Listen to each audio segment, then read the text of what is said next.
இருக்கின்ற பச்சிலம் குழந்தைகளையும் கூட தீயில் போட்டு எரித்த பாவித்தனமான செயற்பாடுகளை முன்னெடுத்த பாவிகள் வேறு யாருமல்ல, சமாக்கிய பரம்பரையில் இருக்கின்றவர்கள் வேறு யாருமல்ல, அன்றைய ஐக்கிய தேசிய கட்சியினராகும்.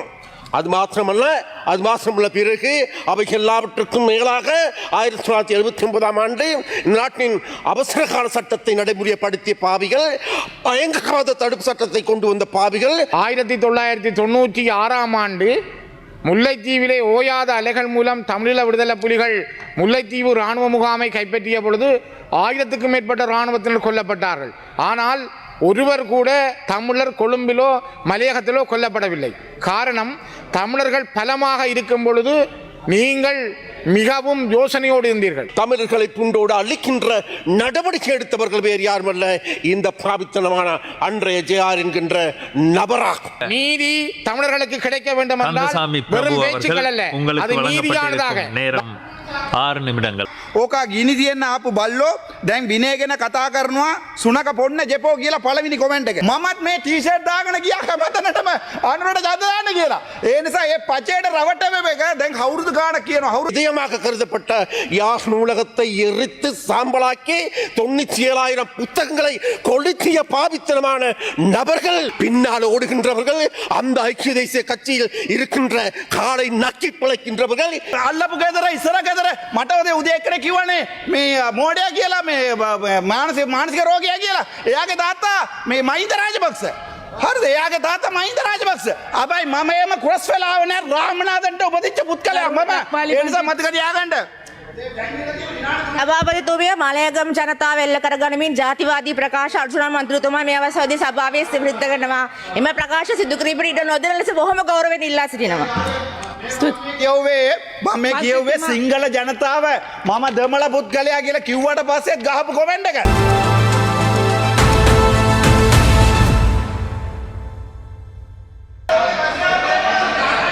ගරු මන්ත්‍රීතුමා கௌரவ உறுப்பினர் அவர்களே, விசேடமாக இன்றைக்கு மிகவும் முக்கியமான ஒரு விவாதம் இடம்பெற்றுக் கொண்டிருக்கின்றது.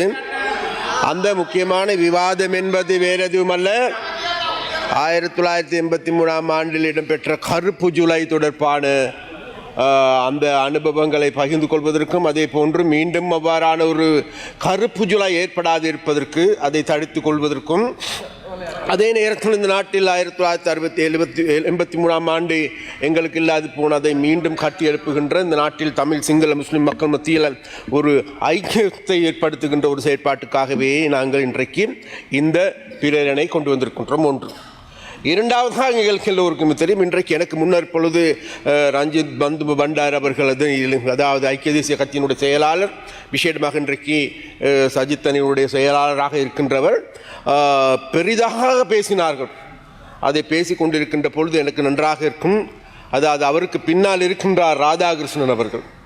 ராதாகிருஷ்ணன் அவர்களுக்கு தெரியும், நுவரலியாவை எரித்து சாம்பலாக்கியவன் யார் என்பது உங்களுக்கு நன்றாக தெரியும். 1983ஆம் ஆண்டு நுவரெலியா மாவட்டத்துக்கு அன்றைய காலகட்டங்கள் உங்களுக்கு எல்லோருக்குமே தெரியும். அன்றைய காலகட்டங்களில் மகாபலி அமைச்சராக இருந்த காமினி திசாநாயக்கா அவர்கள் எங்களுடைய வீடு வீடாக சென்று எங்களுடைய கடைகள் மாத்திரமல்ல, எங்களுடைய யோகா ஸ்டோர்ஸ் என்கின்ற ஒரு நூலகம் இருந்த கடையை, அங்கே இருக்கின்ற பெண்களை, அங்கே இருக்கின்ற எங்களுடைய பிள்ளைகளை நாசமாக்கிய பாவித்தனமான நடவடிக்கைகள் எடுக்கின்ற இந்த ஐக்கிய தேச இந்த ரஞ்சித் மதுப பண்டார் அவர்களுடைய கட்சியாகும். ஒன்றை மறந்துவிடக்கூடாது. அது மாத்திரமல்ல என்ற ஒன்றை நாங்கள் சுட்டிக்காட்ட வேண்டும்.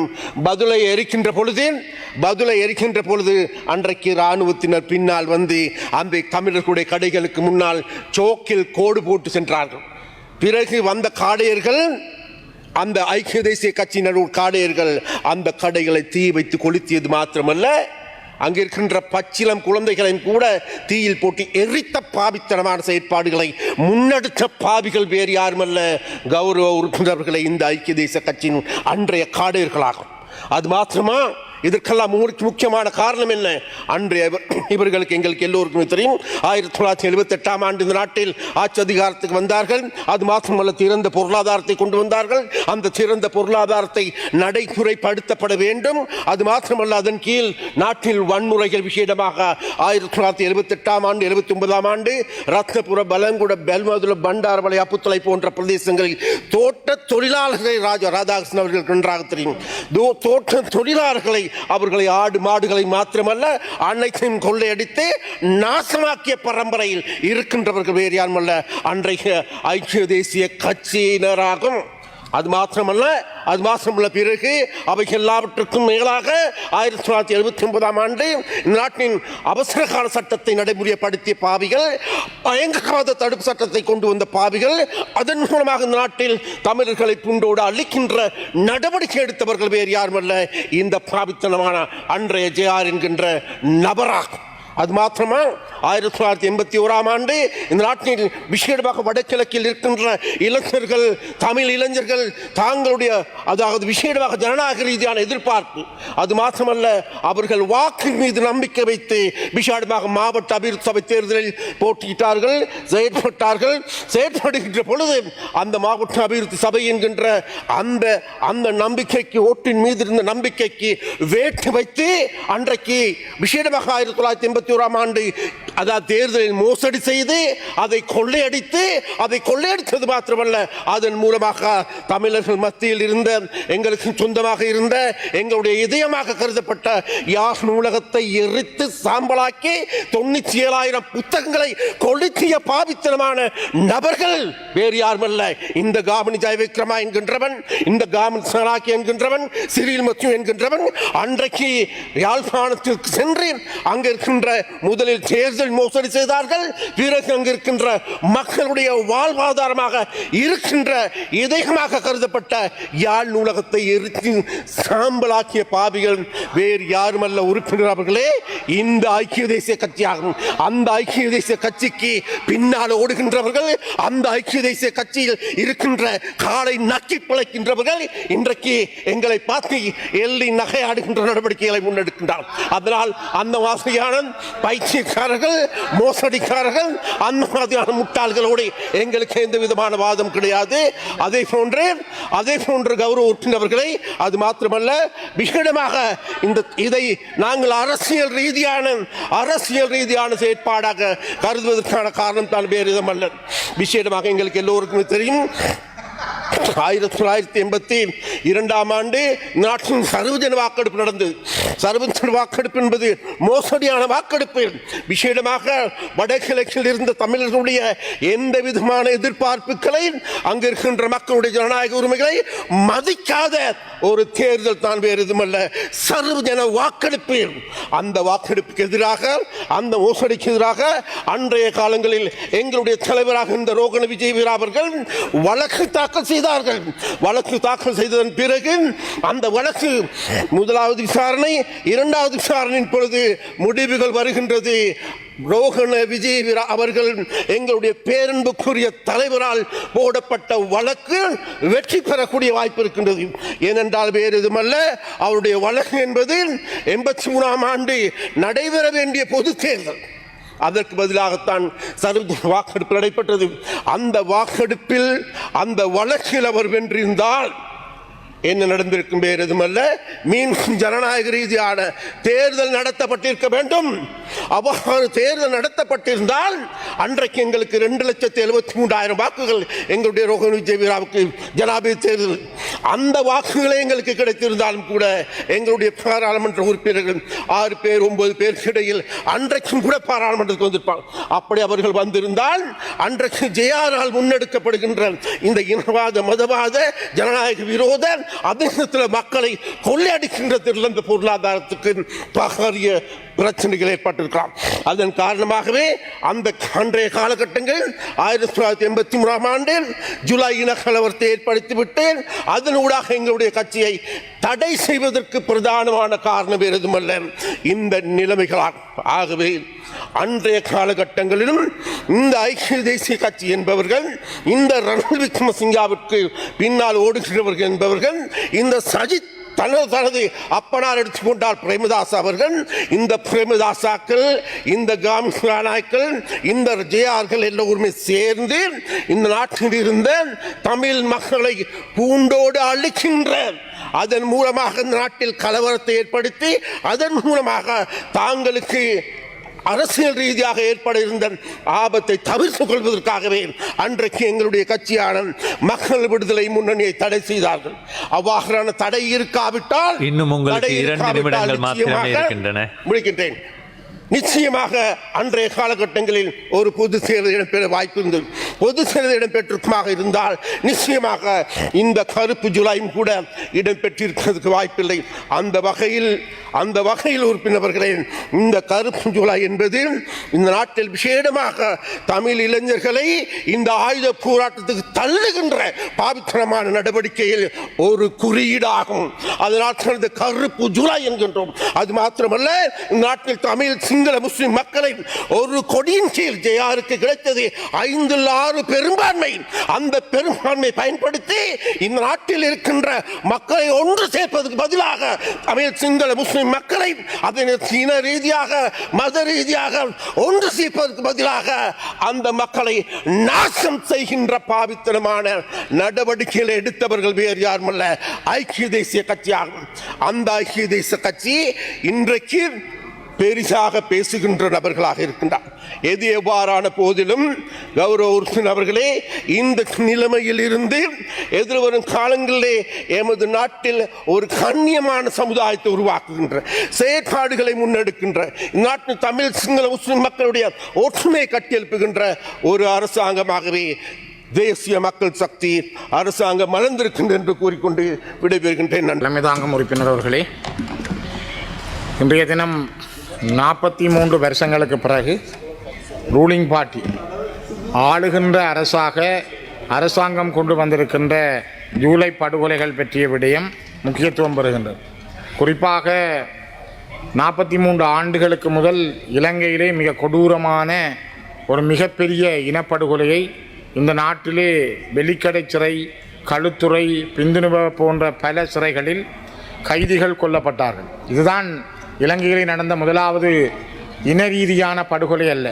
இதற்கு முதல் 1954ஆம் ஆண்டு அல்லை கந்தலாயிலே 154 தமிழ் விவசாயிகள் போலீசார் பார்த்திருக்க சிங்கள காடையர்களால் வெட்டி படுகொலை செய்யப்பட்டார்கள். அதற்கு பிற்பாடு 1956ஆம் ஆண்டு அனுராதபுரத்திலே கிட்டத்தட்ட 26,000 குடும்பங்கள் ஒரு இரவோடு இரவாக கொலை செய்யப்பட்டு கலைக்கப்பட்டார்கள். 1985ஆம் ஆண்டு வரை அனுராதபுரத்திலே நகரசபையின் தலைவராக ஒரு தமிழர் இருந்திருக்கிறார்.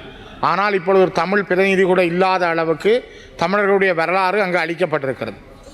அந்த காலத்திலே லலித் அத்துலத் முதலி, காமினி திசாநாயக்கா, சிறில் மத்தியூ போன்ற ஐக்கிய தேசிய கட்சியில் கோலோச்சிய அமைச்சர்கள் தமிழர்களை, அப்பாவிகளாக இருந்த தமிழர்களை பார்த்து, ஆயுதம் தரிக்காத தமிழர்களை பார்த்து, போர் என்றால் போர், சமாதானம் என்றால் சமாதானம் என்று சொன்ன ஜேஆர் ஜெயவர்தனவனுடைய வழிநடத்தலிலே மிக கொடூரமான கொலைகளை இந்த நாட்டிலே செய்திருந்தார்கள். பல ஆயிரக்கணக்கானவர்கள் கொல்லப்பட்டார்கள். பல கோடி பெறுமதியான சொத்துக்கள் இந்த மண்ணிலே அளிக்கப்பட்டது. குட்டிமணி தங்கத்துறையினுடைய கொலைகள் மட்டுமல்ல, தமிழீழத்தை பார்க்க போகிறதா என்று குட்டிமணியினுடைய கண்கள் கூட தோண்டி எடுக்கப்பட்டது. இந்த அளவு வன்மங்களும் கொடூரங்களும் இந்த மண்ணிலே நடைபெற்று முடிந்தது. ஆகவே இந்த 83 படுகொலை என்பது சாதாரணமானதல்ல.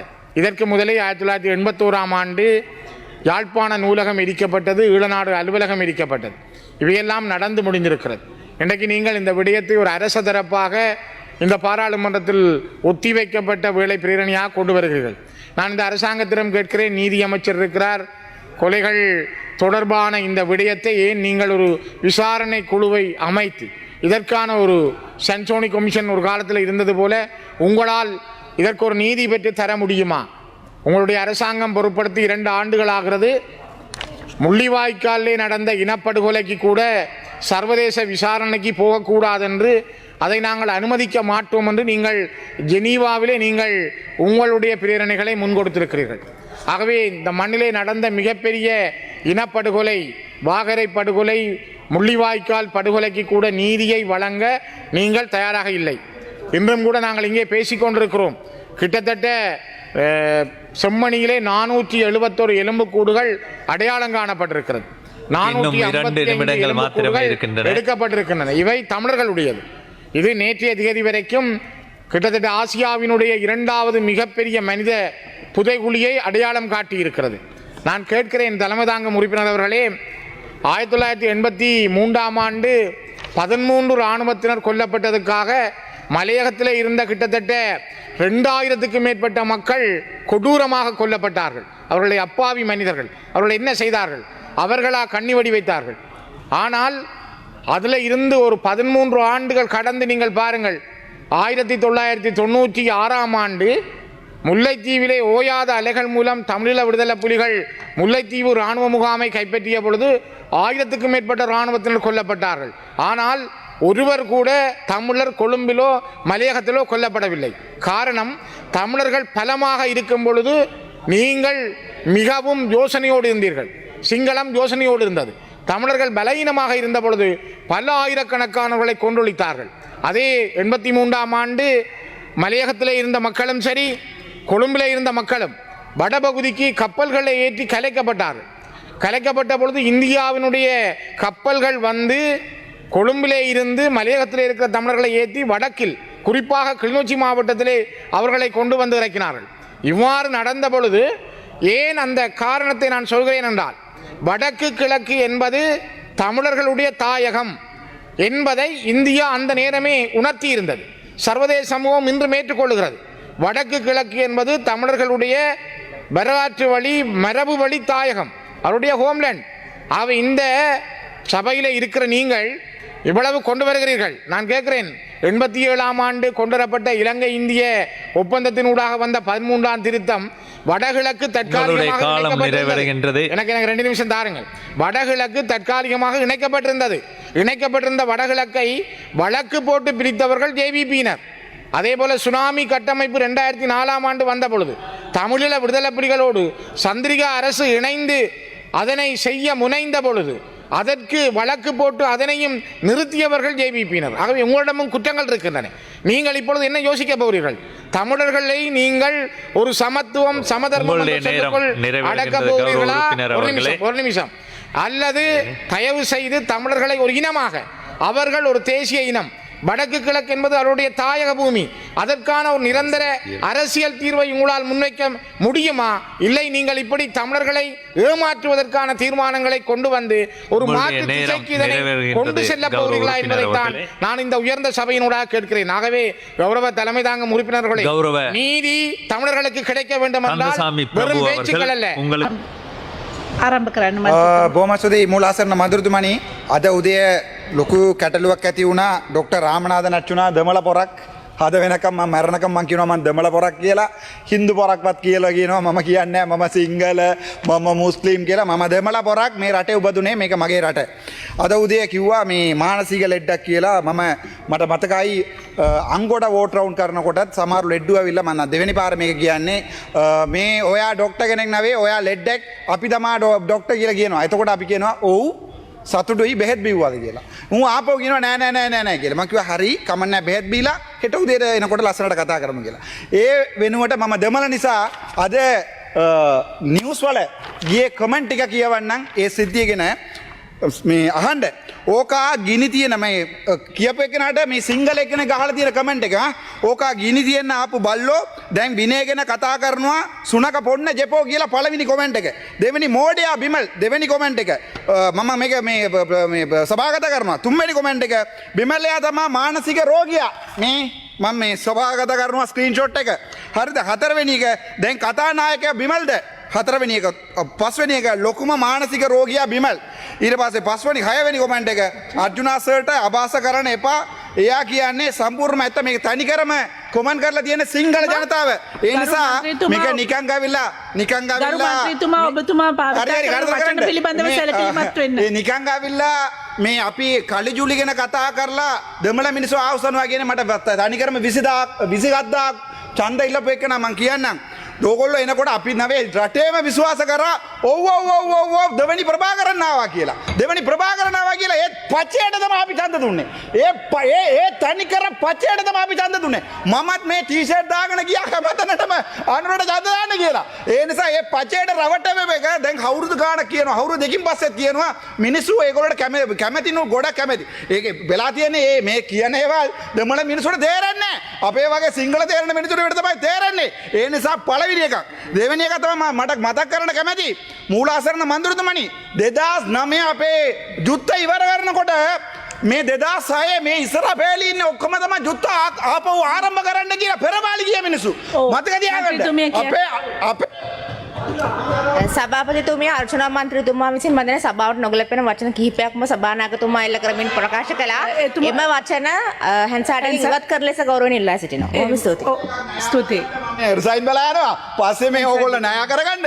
මට ඒක ප්‍රශ්නයක් නෑ. හැබැයි 2006 පෙරපාලි ගිය මේ කට්ටිය ආවිල්ලා දැන් කියනවා දෙමළ මිනිස්සු අපේ මිනිස්සු කියලා. ඒක දෙමළ පුත්කලේ අත උසන්න ගියාඳ මේ ඒගොල්ලෝ කැමති කැබිනට් එකේ එක්කෙනෙක්වත් නෑ. ඒක දෙමළ මිනිස්සු ශ්‍රී ලංකා ක්ලීන් ශ්‍රී ලංකා ඇතුලේ දෙමළ කතා කරන පුත්කලේ මේ සමහරුවේ ගෙන්නලා ක්‍රොස් මික්ස් එක ක්‍රොස් එකක් ගෙනලා කියන්න බෑ දෙමළ කියලා. ඒවා ක්‍රොස් අපි තනිකර දෙමළ මිනිස්සු මම තනිකර බුද්ධාම ගරු කරන එක්කෙනෙක්. හැබැයි මම තනිකර දෙමළ මම ක්‍රොස් එකක් නෙවෙයි.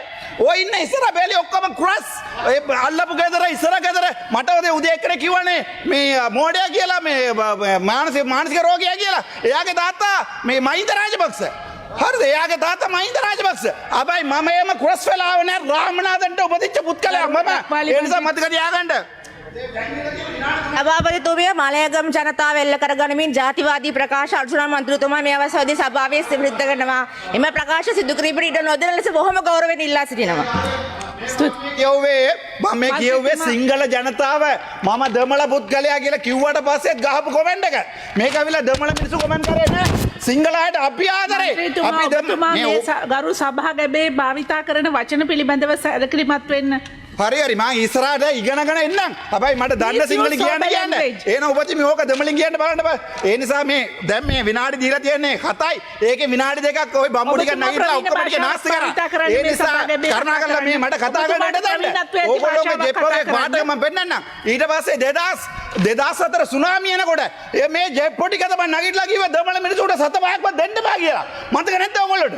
එතකොට ඒ සුනාමියකට අවිල්ලා දෙමළ මිනිස්සු ඔක්කොම මරා ගන්න කියලා 7-5ක්වත් දෙන්න එපා කියලා කියපු මිනිස්සු අද නැගිටලා කියනවා UMB කාර්යාලයට මිනිමාරුවා කියලා අපේ ලයිබ්‍රරි පිටුවා ගොල්ල. අනේ ඒගොල්ලෝ පිටුවා අපේ ලයිබ්‍රරි විතරයි. ඕගොල්ලෝ තනිකර පිටුවා අපේ ඔක්කොම 2009 මේ යුද්ධය ඉවර අවසන් කරේ මේ ඔක්කොම මේ ගිහිල්ලා අරවා මේවා මට බඩ කියන කැමති නම් මේ කන්සාට් එකේ වදිනවා කියලා. තමුන්ට යට තියෙන ඔක්කොම ටික බෙදලා මේ සපාතු ටික ගලවන ඔළුවට දාගෙන ගියේ අපිද? අපි දෙමළ හැබැයි අපි මේ සිංහලයට ආදරේ. ඒ නිසා තමයි මෙන්න මේම කොමෙන්ට් එකක් ඇවිල්ලා තියෙන්නේ. මට මේක බොරු කියන්න බෑ. මට දෙමළත් නෑ සිංහලත් නෑ මුස්ලිම් නෑ කියලා. මම කලින් පිළිගන්න ඕනේ මම දෙමළ කියලා. තව එකක් කියන්න ඔබතුමාලාට. හරිද? මේ දැන් මේ උතුරේ දාලා තිනවනේ මන්දිරලා 3 දෙනෙක්. එක පුත්කලයකට මේගොල්ලෝ කැබිනට් එකට ඉඩ දුන්නාද? එක මුස්ලිම් මන්ත්‍රීවරයෙක් එක්කෙනෙක්ටවත් මේ කැබිනට් එකට දුන්නාද? නෑ. ඔක්කොම දීලා තියෙන්නේ ත්‍රිකෝණාමලවර ක්‍රොස් එකට. ක්‍රොස් මේක ඔරිජිනල් ටැමිල් නෙවෙයි. ඒ නිසා මේ ඔය මික්ස් කරලා මේවා කරලා ක්‍රොස් ඒවා ගෙනලා ටැමිල් කියලා පෙන්නන්න යන්න එපා. ඕන්නම් අපි මේ විවාදයක් කරලා බලමු කාටද දෙමළ පුළුවන් කියලා. හැබැයි ඊළඟට මම මේ සුදිවන්ද වෙනවා අපේ මේ විපක්ෂ නායකතුමාට මං ගිහිල්ලා එතුමාගේ පුටුවේ වාඩි වුණා. හැබැයි අද මට මඩ ගන්නකොට විපක්ෂ නායක විතරයි නැගිටලා කතා කරේ. වෙන කවුරුත් නැගිටලා කතා කරේ නෑ. You have only 2 more minutes. Thank you.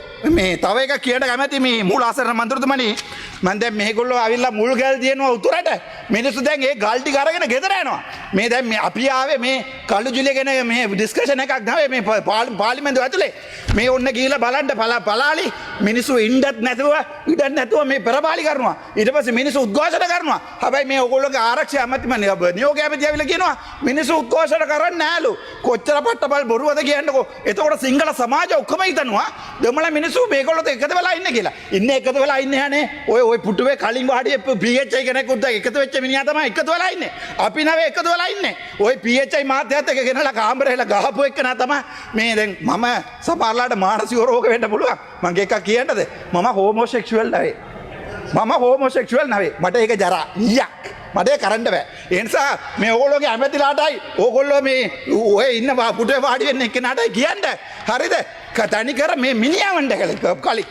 කලි මිනිහා වෙන්න You කියලා sober ගෑනු වෙන්න language, කියලා honorable member. sorry Use sober language. thank you so much ඒක හන්සාරේ හං කරගන්න මම යනවා මේ මගේ ගෙදර මම මේ පාර්ලිමේන්තුව දාලා යන්නේ 2029 මම එනවා හරිද හැබැයි ඕක මට දුකයි ඒ කාලේ ඕගොල්ලෝ කවුරුත් නැති වෙනවා ඒකයි මට මම ඉඳලා ගහන්න කැමති හැබැයි ඕගොල්ලෝ මේ දැන් මේ කලින් කරපුවක දැන් දැක්කද අර චාමින්ද විජේශ්‍රී මන්ත්‍රී කිව්වා 25 වෙනිදා හිරේ දානවා කියලා ඒ වගේ මගේ නඩුවත් ඕගොල්ලෝ කැමති විදියට ඉවර කරලා මාව හිරේ දාලා අනේ හැබැයි මම නම් මේ රට දාලා යන්නේ නැහැ මම සිංහලයට ආදරේ මුස්ලිම් අයට ආදරේ ඇත්ත මුස්ලිම් ඉන්නවා ඇත්ත සිංහල මිනිස්සු ඉන්නවා මේ පැත්තේ ඒ මිනිස්සුන්ට ආදරේ ක්‍රොස් වලට අපි ආදරේ නැහැ ඕමස්ති